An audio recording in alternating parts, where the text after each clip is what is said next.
Nação corintiana, está no ar a segunda parte da entrevista com o Dudu Braga. Clique nesse link aqui e assista a primeira parte para quem ainda não viu. Não esquece de se inscrever aqui em cima, comentar aqui embaixo, facebook.com/fielgui. Você é fiel? Ele é. Você é corintiano? Ele é. Você gosta de futebol? Ele ama. Acesse youtube.com/ofielgui. Também nas redes sociais, no facebook.com/ofielgui. No Twitter, @ofielgui.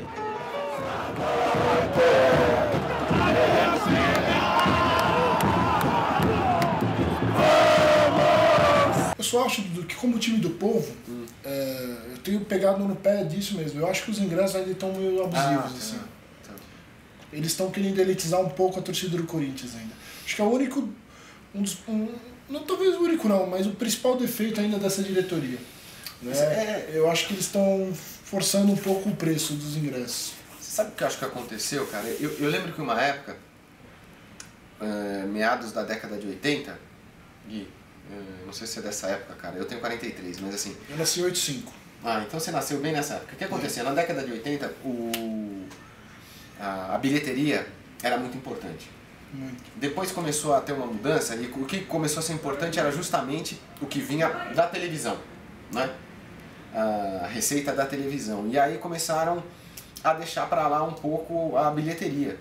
Só que voltou a bilheteria a ter importância, né? Nesses últimos anos, né? E é uma receita importante para o clube. Só que assim, cara, você tem que privilegiar, né? Essa massa corintiana realmente, cara, e não pode ter preços abusivos realmente para os estádios, né? Tudo bem, você quer cobrar mais caro na nominada? Ok, mas arquibancada não, né, cara? Arquibancada não, né? Eu acho que o Corinthians fez só na Libertadores com bilheteria quase 30 milhões. É grana, né, cara? É grana. E a folha de pagamento do Coringão é da pesada, né?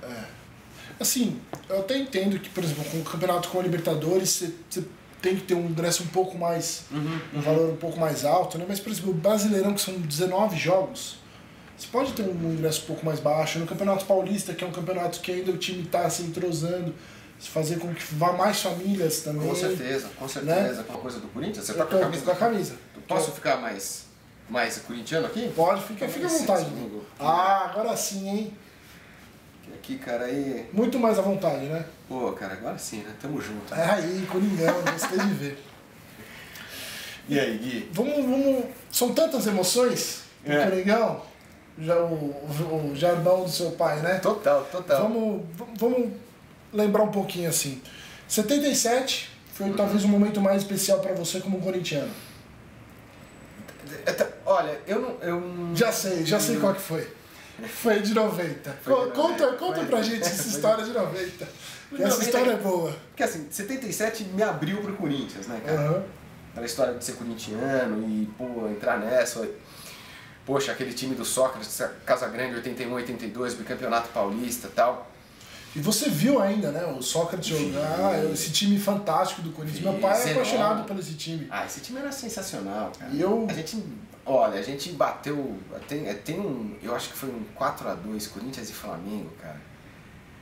Que a gente acabou não indo pra final do Brasileiro. Que era o Flamengo de Zico, né? O Flamengo de 82, o Flamengo, aquele time era impressionante. Talvez um dos maiores times que teve no Brasil nos últimos... Agora, o time do Corinthians também era demais, né, cara? Putz, você tinha ali no meio de o Zenon, o Sócrates, você tinha o Paulinho. Pô, lembra do Maurão na zaga ali? Mauro. O Wagner. Grande Mauro. Rafael no gol. Rafael acho que veio do Curitiba, né, que era o goleiro.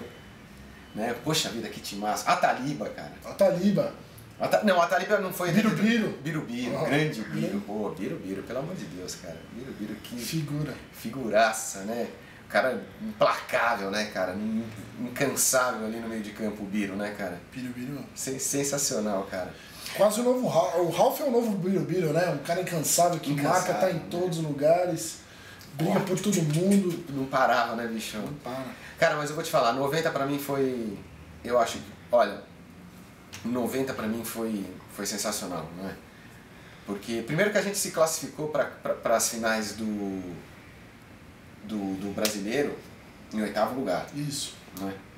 E ninguém botava uma fé no Coringão. E ninguém botava uma fé no Coringão, né? Poxa, o Neto, papel essencial, né, cara, naqueles jogos, poxa, fazendo gol olímpico e não sei o que lá, e pô, cara, aquele 90 pra mim, talvez foi o momento, eu como corintiano, o momento mais especial, justamente porque foi uma vitória absolutamente corintiana. Sim. Né? Ou seja, aquele time era muito Corinthians. Era muito Corinthians. Muita raça, muita vontade, muita determinação. Se superando, né? Se superando mesmo. Superando sempre. Era um time tecnicamente inferior mesmo.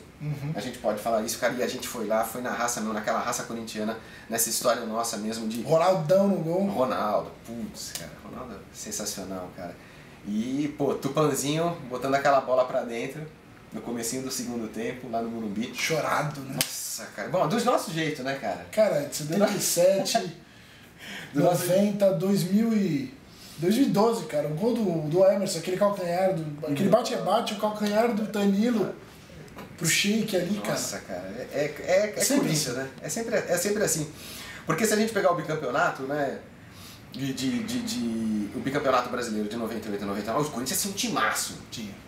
Mas ali, cara, eu posso dizer que talvez seja o maior time do Corinthians que eu já vi jogar. Que eu vi jogar. Né? Aquele 98, aquele 98, 99. Rincon, pô, caramba. Rincon, Marcelinho, Vampeta, Edilson. Vampeta, Gamarra, Dida. Pô, cara, sensacional. O Índio. Pô, o Índio jogava bola naquele time. O Índio, cara. Kleber, Silvinho. Poxa. O grande Fubá. Gilmar Fubá. Dinei. Pô, Dinei era estrela naquele time. Só entrava só pra fazer os gols. Entrava pra fazer, né? Só entrava pra fazer gol. Pé quente. E aí, cara, mas assim, 90 foi uma coisa muito corintiana. E é o seguinte, né, cara? Que eu sempre conto, né? Que eu tive que pagar uma promessa, né? Por causa do Corinthians daquele 1990. Você já sabe o que foi, né? Eu conheço essa história. Eu falei, cara, pô, se o Corinthians for campeão, eu vou dar uma volta no quarteirão pelado, só com a camiseta do Corinthians, né, cara? A sorte, graças a Deus, cara, que na época não tinha essa história de câmera, de celular, o caramba 4.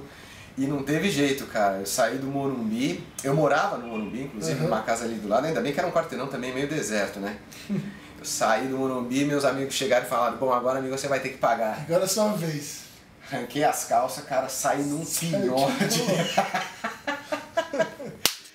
E dei a volta lá no quarteirão, cara, e vambora, né, cara? Ninguém registrou. Graças a Deus. Hoje em dia eu estaria lascado se eu fizesse isso. Hoje em dia tá em todos os jornais por aí. Ia sair lá a bunda do filho do rei Roberto Carlos flagrada correndo... Ainda tem essa, né? Filho do rei, né? Filho do rei. Filho do rei mostra... normal já sairia registrado. Já sairia registrado. Já estaria em todo o Twitter, todo o Facebook. Total. Agora, filho do rei ainda sai mais ainda, em dobro. Putz, não, se os caras ainda falassem a bunda do príncipe, eu ia mandar todo mundo pra aquele lugar. Cara. Pô, a bunda do príncipe é... Não, aí não dá, né? Ai, caraca, mas foi muito legal. Eu sempre que encontro o Neto, né? Que o Neto trabalha comigo lá ele trabalha no Grupo Bandeirantes, eu trabalho numa rádio do Grupo Bandeirantes, que é a Rádio Nativa. Eu conheci o Neto já, ainda pretendo entrevistá-lo, ele é uma figura apaixonante, um cara brilhante. Cara, gente finíssima. Eu sempre conto essa história pra ele. Pô, Netão, aquele 1990, cara, foi maravilhoso, Gui. Você já teve alguma outra história irreverente também que você teve com o Corinthians, assim? Ou alguma uma história de emoção que você teve? Falar do Corinthians e não falar de emoção não dá, né, cara? Não dá, né, Gui? Porque assim, a gente se emociona, a gente... Pô, cara, eu quando... Assim, eu lembro que assim, eu perdi a visão entre 92 e 94, né? E, pô, logo quando eu voltei, né, que eu fiz umas cirurgias fora do Brasil, logo que eu voltei, o Corinthians estava com o Viola, né, na época, poxa, o Viola, inclusive, a gente deixou de ir para uma final de brasileiro, que o Viola fez até um gol contra o Santos e tal, mas a gente acabou não entrando. Eu sempre que podia eu estava acompanhando. Aí em 95 a gente ganhou aquele Paulista. Sim. Pô, cara, aquele Paulista para mim foi muito importante, cara. Foi importantíssimo. Foi importante para mim porque assim... Começou a história do Marcelinho ali também. Começou a história do Marcelinho ali. O Marcelinho veio do Flamengo, né? De 94 e tal. Inclusive jogou as finais do Brasileiro contra o Corinthians, né? Contra o Corinthians. E aí ele veio e ali foi muito importante, cara, porque o corintiano se identifica, e essa uma das maiores verdades é a seguinte, cara. Domingo, se você quer saber se um corintiano está feliz ou não, é só olhar para o resultado do jogo. Com certeza. Né? Então, isso me deu uma autoestima, cara, aquele campeonato. Pô, eu tava, assim, me refazendo ainda da história de ter perdido a visão. Né? E o Coringão ganhou contra o Palmeiras, foi. Sim. Né? O Paulista foi contra o Palmeiras. Foi contra o Palmeiras e teve... E a Copa do Brasil. Copa do Brasil. Invicto também, a primeira invicta. Exatamente. A Copa do Brasil acho que foi contra o Grêmio, né? Contra o Grêmio lá no Sul. Lá no Sul. E, pô, aquilo me ajudou demais, cara. Eu sou grato ao meu time demais por isso, cara, porque... Te fortaleceu muito. Me fortaleceu muito. Me fortaleceu muito. Pode parecer, né, um cara que não entende de futebol, um cara que não gosta de futebol, fala, o que esse cara tá falando? Eu falei, mas é assim, cara. Ser corintiano é isso aí. Não tem explicação. O coração bate preto e branco mesmo, não tem explicação. Paixão não se explica, né, cara? Paixão só se sente, e o Corinthians é isso. A gente sente esse time que a gente traz no peito. O sangue vibra muito. Porra. Né? Não dá pra segurar, velho. Falar do Corinthians, a emoção vem mesmo, cara. Quando eu entrevistei o Mujica, eu perguntei pra ele quando o Corinthians perde, acabou o dia, né? Acabou o dia, né? Quando o Corinthians perde, cara, eu dou boa noite e vou dormir, cara. Que não dá, não tem jeito, cara. Sem chance, né? Sem chance, sem chance.